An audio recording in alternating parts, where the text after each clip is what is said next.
নিয়োগের দাবিতে মালদা প্রেস কর্নারে সাংবাদিক বৈঠক করল মালদা জেলা প্রাইমারি নিয়োগ 2009 যোগ্য চাকরি প্রার্থী মঞ্চ। সংগঠনের দাবি 2009 সালের প্রাথমিক শিক্ষক নিয়োগ প্রক্রিয়ায় জেলায় মোট 1331টি শূন্যপদ ছিল। এর মধ্যে প্রথম দফায় 700 জন এবং দ্বিতীয় দফায় 312 জনকে নিয়োগ করা হলেও এখনও প্রায় 400 যোগ্য প্রার্থী চাকরি থেকে বঞ্চিত রয়েছেন। চাকরি প্রার্থীদের অভিযোগ, নিয়োগ প্রক্রিয়ায় ব্যাপক অনিয়ম ও দুর্নীতি হয়েছে। তারা জেলা প্রাথমিক শিক্ষা সংসদ এবং তৎকালীন শাসক দলের বিরুদ্ধে স্বজন পোষণ ও দুর্নীতির অভিযোগ তোলেন। মঞ্চের সদস্যদের দাবি, দীর্ঘ 17 বছর ধরে তারা ন্যায্য অধিকার থেকে বঞ্চিত। অবিলম্বে বাকি যোগ্য প্রার্থীদের নিয়োগ করতে হবে। তাদের হুঁশিয়ারি, যদি বঞ্চিতদের দ্রুত নিয়োগ না করা হয় তাহলে 2009 সালের সম্পূর্ণ প্যানেল বাতিল করার দাবি নিয়ে বৃহত্তর আন্দোলনে নামবেন তারা। এদিনের সাংবাদিক বৈঠকে উপস্থিত ছিলেন বহু চাকরি প্রার্থী।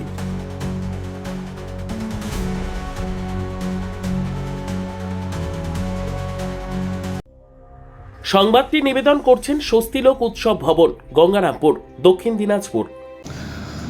আজ এই প্রেস মিট করার একমাত্র একটাই কারণ, সেটা হচ্ছে ডিপিএসসির দুর্নীতি তথা সরকারের দুর্নীতি। এই সরকারের দুর্নীতির বিরুদ্ধে এই সরকারি দুর্নীতির জন্যই আজকে আমরা বঞ্চিত।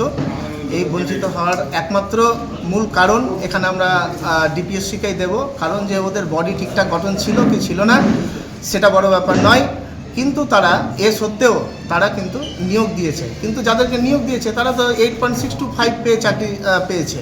হ্যাঁ, সেখানে সরকার পক্ষের উকিল এবং পিটিশনারদের উকিল একত্রিত হয়ে সেই ব্যাপারটা তারা সমাধান করে নিয়েছে। সরকারের সদিচ্ছা হয়েছে, তাদেরকে দিয়েছে। কিন্তু সরকার এটা দেখেনি যে 8 থেকে যারা বেশি পেয়ে বসে আছে তাদের কি হবে। সেই জন্যই আজকে কিন্তু আমরা কত সালে পরীক্ষা দিচ্ছে? 2009 সালে পরীক্ষা হয়েছিল।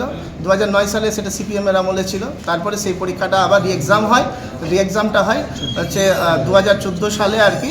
হ্যাঁ, সেখানে বলা ছিল 1331টা ভ্যাকেন্সির জন্য কিন্তু নিয়োগ হচ্ছে।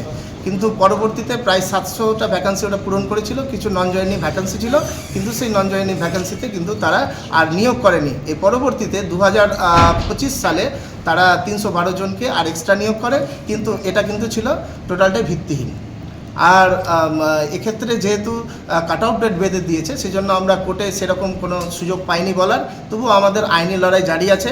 আমাদের দিক থেকে আমাদের লয়ার রয়েছেন ফিরদৌস শামীম বাবু, তিনি আমাদের জন্য প্রাণপণ চেষ্টা করে যাচ্ছেন যাতে করে আমরা একটা ন্যায় বিচার পাই। আর সরকার পক্ষের কাছে আবেদন, যাতে আমাদের এই ন্যায় বিচারটা সরকার অবশ্যই ভাবে এবং আমাদের জন্য সেটাকে বরাদ্দ করে। কতজন আপনারা বঞ্চিত আছেন?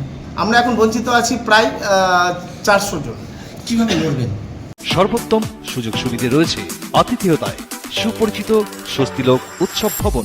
অতিথিদের যে কোনো অনুষ্ঠানের জন্য উপযুক্ত ওয়ান স্টপ ডেস্টিনেশন। আমরা আপনার বিশেষ অনুষ্ঠানটিকে অবিস্মরণীয় করে তুলি। স্বস্তিলোক উৎসব ভবন, শিববাড়ি রোড, গঙ্গারামপুর, দক্ষিণ দিনাজপুর। সঙ্গে জয়েন হোক, আর নাহলে প্যানেলটা ক্যান্সেল হোক, কারণ এখানে প্রচুর পরিমাণে দুর্নীতি করা হয়েছে। আর এর জন্য দায়ী হচ্ছে ডিপিএসসি। আমরা ডিপিএসসিকেই দায়ী করব, কারণ ওনারা আমাদেরকে এখান থেকে বঞ্চিত করা হয়েছে। আর 312 জন যে জয়েন হয়েছে ওটার যেন ভালোভাবে ভেরিফিকেশন করা হয়, এটাই আমাদের মূল বক্তব্য। ব্যুরো রিপোর্ট, উত্তর বাংলা সংবাদ।